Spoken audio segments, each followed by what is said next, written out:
hard to remember. It's not a game. We live in a special kind of space. I believe the third eye is your intuition. History of the future. We live in a special kind of space. For the first time, we live in a special kind of space. Hard to remember. I believe the third eye is your intuition. It's not a game. We live in a special kind of space. It's not a game. History of the future. Hard to remember. The first time. I believe the third eye is your In a intuition. special kind of space. Hard to remember. For the first time. Not a game. I believe the third eye is your We live intuition. in a special kind of space. It's not a game. For the first time. We live in a special kind of space. Not a game.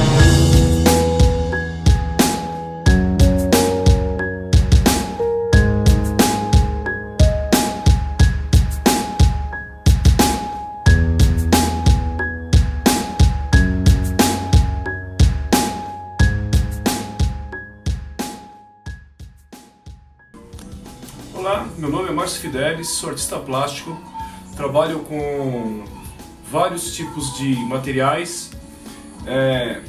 Aqui sobre a mesa tem um trabalho que eu faço arte urbana, arte na rua. Aqui é uma orelha, tá? Esse aqui é o molde, essa aqui é a orelha, que é o resultado, né? O resultado da fundição desse molde, tá? Então, eu sou formado pela Faculdade de Belas Artes de São Paulo e pós-graduado na Unesp. E eu faço vários trabalhos de oficina em ateliê, e desenvolvo bonecos também, trabalho com toy art, dou oficina de toy art, prefeitura, teatro, sou professor de artes plásticas. E agora eu vou mostrar para vocês como que nasce a orelha, tá? Ó, essa traquitana aqui eu desenvolvi para segurar o molde. Esse é o tubo que eu falei anteriormente.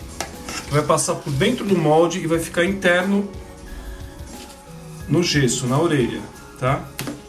Ó, vou mostrar o passo a passo aqui. Eu coloco dentro do molde. E ele vai ser encapsulado pelo gesso, tá?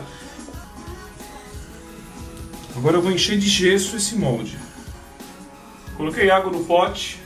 Agora eu vou preparar, vou jogar o gesso, tá? Ó. Vou jogando o gesso na água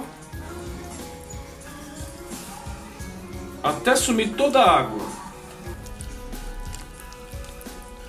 até ficar homogêneo. Tirar todos os grumos, que são as pelotas de gesso. Tem que ficar homogêneo. Olha lá. Só jogar no molde.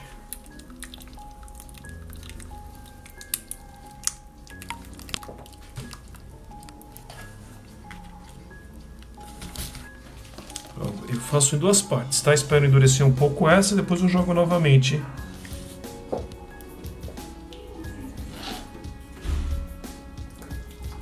Pra poder...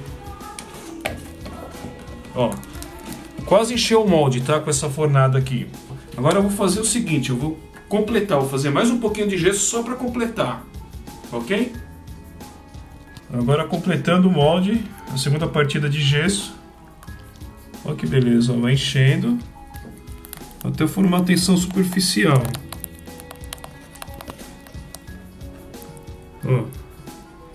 E aqui é o seguinte, mais ou menos 10 minutinhos já endurece. E aí 20 minutos, meia hora, conforme, depende da temperatura, né? Eu posso tirar já do molde.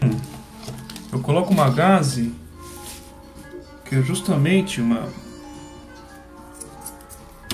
que é para reforçar o tubo, porque quando eu for apertar na árvore, no tronco, para não quebrar, para não sair, então eu reforço com uma gaze.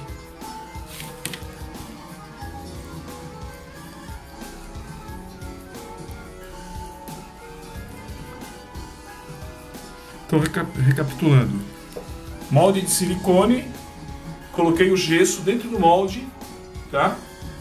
Coloquei a mangueirinha para passar o arame para amarrar no tronco da árvore. E daqui a pouco, daqui 20 minutos, 25, eu tiro uma peça igual a essa, tá? De gesso. E é isso aí. Eu entendo assim, eu comecei a trabalhar com arte desde a tenridade. Jardim da infância, com giz de cera, pastel, guache, enfim. E nunca mais parei. Porque acontece assim com a pessoa... Porque todo mundo é artista, nasce artista. Só que tem uns que não param de fazer arte. E tem os outros que param porque o ambiente não é propício, não tem outras vertentes. Só que eu sempre fui influenciado pelo meu pai, pela minha mãe. Eles sempre me deram um suporte bacana. A minha primeira paleta de tinta a óleo, a tela, minha mãe me deu de presente de aniversário quando eu tinha 10 anos. Aí, de lá pra cá, aí eu tenho minhas referências. Sempre gostei muito de Portinari, né, dos brasileiros aqui, né, Portinari, Tarsila do Amaral, Anita Malfatti, o Cícero Dias, o Teruz, Orlando Teruz, o Ismael Nery, sempre foi muita referência de Cavalcanti, o modernista na verdade. E os espanhóis, né, os europeus, Picasso, Dalí, gosto muito do Juan Miró, quer dizer, eu tive uma influência muito direta, eu estudei muito, na verdade assim, eu era um ratinho de biblioteca, eu ficava na biblioteca, na minha adolescência, na minha puberdade, pré-adolescência, pintando, desenhando, pegando as referências. Eu acredito que o trabalho artesanal, físico, né, fisicalizar, modelar na argila, modelar na plastilina, no clay, é uma coisa que resiste e resistirá ao longo do tempo. Isso não vai morrer nunca. Por quê? Porque o artista digital, ele precisa da referência física. Ele não começa do nada ali, do vetor que vai unindo pontos, enfim. E o advento do 3D, né, da técnica de trabalhar no virtual,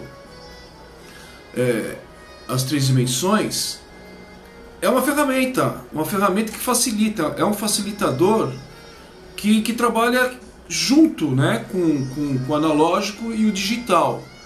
O meu trabalho, em relação ao trabalho do Renan, eu fiz um trabalho assim, eu fiz um trabalho físico, inclusive o Renan que modelou, que são essas duas caveiras para um cliente, né, um restaurante mexicano. E o Renan, ele modelou fisicamente essas caveiras na argila, né, tirou, colocou, quer dizer, alisou, e depois eu fiz o molde e fundi em látex. E o próprio Renan digitalizou. Ele fez essa caveira em 3D, no virtual. Meu nome é Renan, eu tenho 21 anos e a minha influência maior foi meu pai, né? Por isso que eu sempre gostei de pintura, sempre gostei de desenho, de escultura. Eu sempre observei bastante, observava muito e até hoje eu costumo observar tudo, né? Cada detalhe das coisas. Eu comecei a estudar o 3D quando eu fiz um curso em 2012, lá no Senac. Então foi lá que eu tive o primeiro contato assim com 3D, né? E de início eu achava uma coisa muito complicada, porque ele tem um visual bem assustador, né? Porque ele tem bastante ferramentas. Eu falei, eu não vou conseguir fazer nada com esse programa. E até meu primeiro trabalho foi um ratinho. E eu falei, não vou conseguir fazer nada, mas eu fui aprimorando, eu fui estudando e eu fui gostando, né? Porque eu via os trabalhos dos outros artistas e eu falava, eu preciso chegar nesse nível. Que é uma coisa muito legal você tentar reproduzindo uma coisa digital e tentar dar essa cara de real, né? Você tornar realidade. Isso que é o que mais me chamou a atenção no 3D. Hoje que eu trabalho em São Caetano, num estúdio de publicidade, a gente faz ilustrações publicitárias, ilustrações promocionais, personagens, cenários, mockups. Tudo que aparece lá a gente tenta reproduzir, mas a parte que eu tento mais focar, assim, que eu gosto bastante, são personagens, né? Então aí eu tento treinar o máximo possível essa parte que eu gosto muito. Essa conexão da arte tradicional e a digital, eu acho que elas sempre percorreram juntas, né? Porque desde o começo, dos primórdios, foi feito o filme em 1993, dirigido pelo Steven Spielberg, foi o Jurassic Park. Então, teve a conexão dos dinossauros modelados por artistas, né? E pintados, enorme os dinossauros, e foram colocados em esqueletos eletrônicos, robóticos, né? Que são chamados animatrônicos. E teve a parte de CG, de computação gráfica, que deu vida, né, aos dinossauros. E eu acho isso incrível, né? Essa conexão dos dois. Em 1995, no filme Toy Story, dirigido pelo John Lasseter, que foi a primeira animação em computação gráfica, foi feito totalmente em 3D, mas teve também a parte de teste, que eles fazem as esculturas dos personagens, fazem cenários, tudo para poder ter o teste de como vai ficar mais ou menos a escala, essas coisas, para você repassar tudo isso pro 3D. Eu acho então essa parte de 3D e escultura muito importante, né? A conexão entre os dois é muito grande. Agora eu vou falar um pouco sobre alguns artistas que eu costumo seguir, seus projetos, seus trabalhos, porque eu acho muito importante essa parte de você ter referências, né? De você ter pessoas para poder olhar seus trabalhos e ter o comparativo do seu trabalho. Então você consegue ter uma base de quanto está sendo sua evolução. E também eu acho que estilo é uma coisa muito pessoal, né? Que cada artista ele tem seu estilo. Ele pode ser mais cartoon, ele pode ser mais realista, ele pode ser algum dos dois. Um artista que eu gosto bastante é o Pedro Conte, que ele é um artista mais para a área de cartoon. Tem o Victor Hugo também, que ele segue essa mesma linha. Tem o Rafael Grassetti, que é um artista 3D também, que ele é uma linha mais real. E ele trabalha hoje em dia na Santa Mônica, que é o estúdio onde foi produzido o God of War. E o Igor Cato também, que ele trabalha numa agência aqui em São Paulo, de publicidade, a Zombie Studios. O Bruno Câmara, gosto bastante também. O Bruno Melo, Danilo Ataíde, que foi meu professor do workshop que eu participei. E o trabalho que eu fiz no workshop dele, eu consegui a publicação na revista 3D Artist. Escultores aqui do Brasil, eu gosto bastante do Alex Oliver, é um escultor excepcional, assim, tem trabalhos deles já, ele fez pra Blizzard, é um cara, é um monstro. O Glauco Long, que é um artista tradicional e ele migrou pro 3D e hoje em dia ele tá trabalhando lá fora, né? Ele trabalha na Naughty Dog, a empresa que fez Crash. Artistas de fora, eu gosto bastante do Simon Lee, eu gosto do Felipe Fraud e também do Michelangelo, né? São algumas referências que eu costumo pesquisar bastante.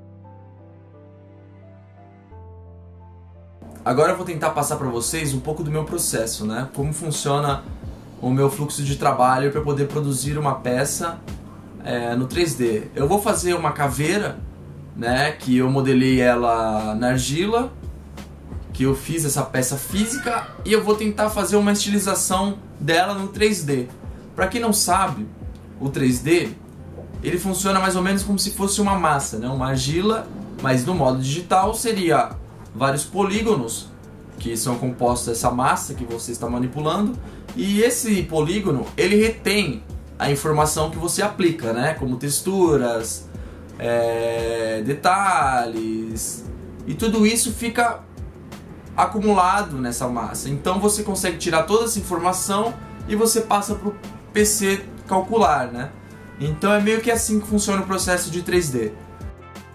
Bom, para vocês que acompanharam o vídeo do meu pai e o meu vídeo e gostaram bastante, e queiram seguir ou queiram saber de onde começar, eu aconselho você a ir atrás dos artistas, né, para poder saber, manter atualizado de tudo que eles estão fazendo, sobre os processos, né, de como que eles constroem ou como que eles fazem a peça. Tá sempre estudando, né, não parar nunca de estudar anatomia, estudar desenho, estudar iluminação, fotografia também ajuda bastante, né?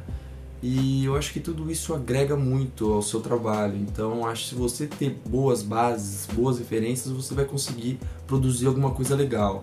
Eu acho que é isso, você gostando do que você faz, você amando de paixão assim, você vai ter resultado do seu trabalho. E eu acredito nisso, e estudar é o único caminho, né, de um bom resultado. E é isso.